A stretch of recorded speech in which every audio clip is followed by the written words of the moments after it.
informações. Os investidores também analisaram dados da atividade econômica divulgados hoje pelo Banco Central. O IBC-BR avançou 0,8% em janeiro na comparação com dezembro de 2025. Mas o número ficou um pouco abaixo do esperado pelos analistas.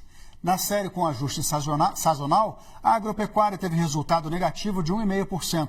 A indústria subiu 0,4% e o setor de serviços avançou 0,8%. Nos últimos 12 meses, o indicador mostra um avanço de 2,3% da economia brasileira. E a gente vai falar sobre as notícias econômicas dessa semana com o Silvio Campos Neto, que é sócio e economista sênior da Tendências Consultoria.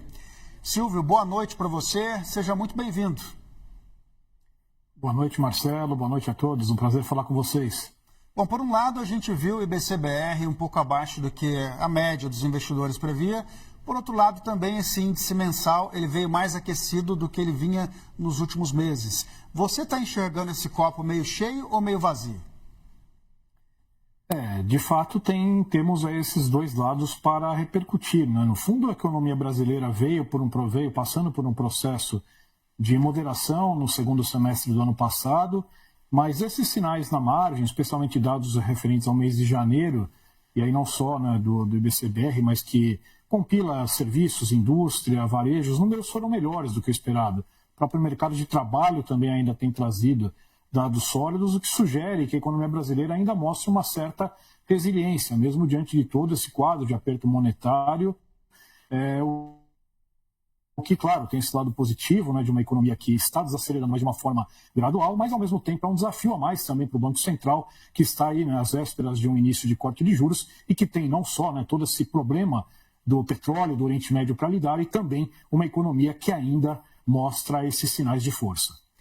Nessa semana a gente tem a super quarta e também pode ter uma pista importante aí sobre os efeitos da guerra no Oriente Médio. Qual é a sua aposta para os juros aqui e nos Estados Unidos? Começando com os Estados Unidos, já havia uma perspectiva de continuidade daquela pausa no processo de queda dos juros, mas claro que esses eventos agora dos últimos dias reforçam não só a parada nas quedas agora nesse mês, mas também um período eventualmente um pouco mais longo. E fica também uma expectativa, no caso do Fed, quanto à atualização das projeções dos dirigentes, que será feita agora nessa reunião de março, e que deve mostrar uma visão majoritária entre os dirigentes da instituição de que os juros devem cair de forma muito comedida ao longo dos próximos meses e também no ano que vem. Provavelmente devemos observar projeções nesse sentido, claro, considerando todos os riscos inflacionários, principalmente desse evento ligado ao Oriente Médio. E aqui para o Brasil, acho que houve uma importante mudança de visão, né, das principais casas. Nós também, semana passada, alteramos a nossa expectativa, que era uma redução inicial de 50 pontos na Selic, para uma queda de 0,25. E isso, claro, totalmente em virtude desse fato novo que gera muita incerteza, muita insegurança, o risco, claro, de repasses de aumento de preços se disseminando por outros preços da economia, especialmente no cenário de atividade ainda, como a gente já comentou há pouco, né, com sinais de resiliência. Então, eu diria que com todo esse contexto é mais compatível com o discurso do BC que eles iniciem esse ciclo de queda de uma maneira um pouco mais lenta, né, com uma queda de apenas 0,25, justamente para ganhar tempo e avaliar esse cenário até a decisão próxima aí do mês de abril. Você descarta um cenário em que o Banco Central mantenha a taxa em 15%?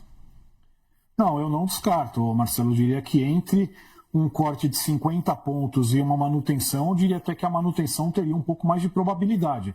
Mas eu diria que ainda tem argumentos favoráveis a essa redução modesta, não é? Nós temos visto que, apesar do câmbio estar volátil, o real tem resistido bem a essas pressões. A economia, apesar, né, desses sinais de resiliência, ela tem, né, desacelerado. E estamos falando de uma política monetária ainda bastante contracionista, né, com uma taxa Selic realmente muito elevada e que dá uma certa gordura, né, uma margem para uma redução, mas ainda que comedida, né, nessa primeira decisão dessa semana. E agora você está prevendo a Selic quanto em dezembro, no fim do ano? Nós não alteramos a nossa projeção de fim de ano porque nós, na Tendências, já vínhamos com um cenário bastante cauteloso em termos de ciclo de queda nesse ano. Nós esperamos um processo gradual, à luz de muitas incertezas que ainda existem, especialmente no campo fiscal, né? As contas públicas aqui num quadro que não é um cenário sustentável, como sabemos, então nós estamos projetando uma Selic em 12,5% no final do ano e não alteramos com essa mudança de call para março, apenas contemplamos aí uma redução residual lá em novembro, mas por hora mantendo 12,50% no final deste ano. Agora, falando um pouco de Bolsa de Valores, até quando você acredita que vai haver esse movimento de capital estrangeiro vindo para cá em grande volume? Essa é uma questão sempre difícil de antecipar, né? Houve nesses 2 primeiros meses do ano um fluxo muito vigoroso, né? Que eu diria que veio também muito na esteira daquele ambiente gerado por algumas sinalizações do governo Trump, as questões geopolíticas antes desse conflito, naturalmente, né? E isso causou, né, esse movimento de diversificação de ativos e que para o Brasil, claro, apenas uma parcela pequena do portfólio global sendo desviado para cá já é bastante coisa para nós, né? E contribuiu com todo esse avanço do Ibovespa até 190 mil pontos aí nos picos do ano. Então eu diria que passada essa crise, e ninguém sabe até quando iremos, né, com esse problema no Oriente Médio, é de se imaginar que os fluxos voltem, né? Mas ao longo do segundo semestre eu também avalio que a incerteza político-eleitoral aqui no Brasil pode trazer uma certa cautela a esses recursos, né? E aí termos um segundo semestre, não vou dizer de uma queda de ativos, né, de uma correção expressiva, acho que não é o caso, mas talvez uma certa moderação desses fluxos, até por conta da incerteza eleitoral que também é muito grande. Para que setores da Bolsa você está olhando com um pouco mais de simpatia? Olha, do ponto de vista aqui no Brasil, né, eu diria que tem alguns pontos de cautela, né, que também podem gerar um desempenho um pouco mais comedido daqui para frente. E aí não só na questão dos setores, mas o fato de que estamos num ambiente ainda de um custo de capital muito elevado, alguns segmentos, algumas empresas muito endividadas, e isso gerando problemas, né? Vimos recentemente o caso de grandes empresas pedindo recuperação extrajudicial, ou seja, é um cenário que inspira cuidados, né, por conta desse arranjo macroeconômico que mesmo que aponte uma economia crescendo, um desemprego baixo, uma inflação em moderação, mas ao mesmo tempo, por conta dessa insustentabilidade das contas públicas, os juros, não só do Banco Central, sempre é importante dizer, os juros de mercado, as taxas longas seguem muito pressionadas. Então, de forma geral, mesmo sem apontar um setor específico, né, que tem alguns que merecem uma atenção, né, aqueles mais expostos a endividamento, varejo, por exemplo, né, claro que tem alguns segmentos que vão se aproveitar de alguma situação ainda positiva, né, olhando para petróleo, com todo esse choque do momento, mesmo aqueles segmentos mais ligados ao exterior, mineração também é um ponto aí de destaque, mas de forma geral chama atenção para essa conjuntura macro que inspira algum cuidado por conta do endividamento alto das empresas, de famílias também, ainda no ambiente de taxas de juros muito elevados. Ô Silvio, a gente viu hoje a Embraer subindo bem, até quero pegar o número aqui exato, subiu 4,20%, e agora há pouco o nosso repórter, o Pablo Valer, ele disse que no mercado tem uma noção assim de que talvez tenham exagerado no mau humor em relação à Embraer. Você acredita que é isso mesmo? Olha, o que dá para dizer é que é uma empresa extremamente competitiva do ponto de vista global, né? E que fatalmente vai se defrontar com ambientes, apesar dos seus desafios normais, mas com demanda pelas suas aeronaves, é um player líder, né, do ponto de vista internacional, então sempre é uma aposta importante, né, e justamente nesses momentos onde há algum eventual exagero, né, para um lado ou para o outro, é que os investidores podem se aproveitar. Então corroboro, né, as palavras, eventualmente seja de fato um momento para se aproveitarem desses movimentos na margem. Ô Silvio, eu queria saber também o que vocês da Tendência estão prevendo para o dólar no fim do ano e também nas próximas semanas. Veja, a tendência vinha sendo de um dólar fraco no mundo todo, né? Não só em relação ao real, e nós vimos aqui antes do conflito a taxa de câmbio testando patamares até já perto de 5,10, né? Então, para curto prazo, claro que o conflito trouxe uma certa volatilidade, alguma pressão, mas ainda a tendência é que sigamos com uma taxa de câmbio mais baixa, salvo, claro, alguma piora mais aguda na questão externa.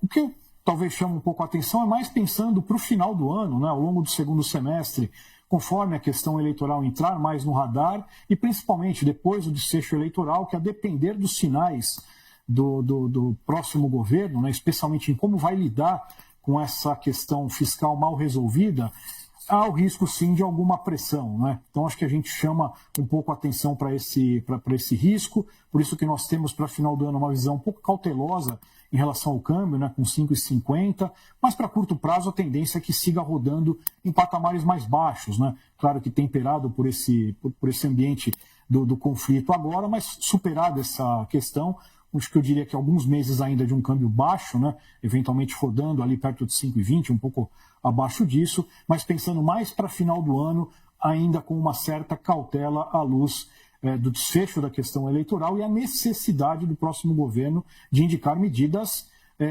duras de ajuste. E a gente sabe que, eventualmente, talvez elas não possam surgir já num primeiro momento. Talvez por tudo que está acontecendo no mundo, a impressão que a gente tem é que até agora, nesse ano, a questão eleitoral não fez muito preço ainda, né? Ou fez?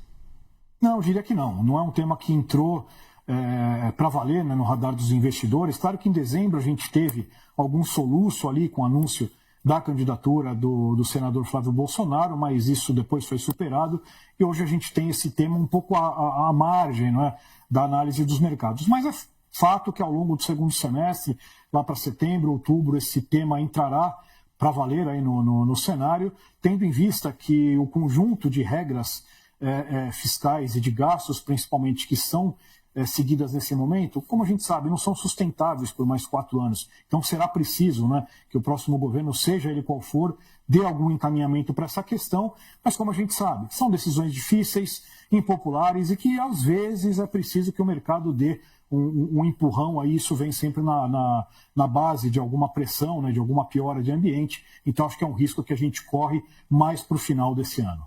Silvio Campos Neto, sócio e economista sênior da Tendências Consultoria, muito obrigado pela sua entrevista e boa noite. Eu que agradeço a oportunidade e boa noite a todos.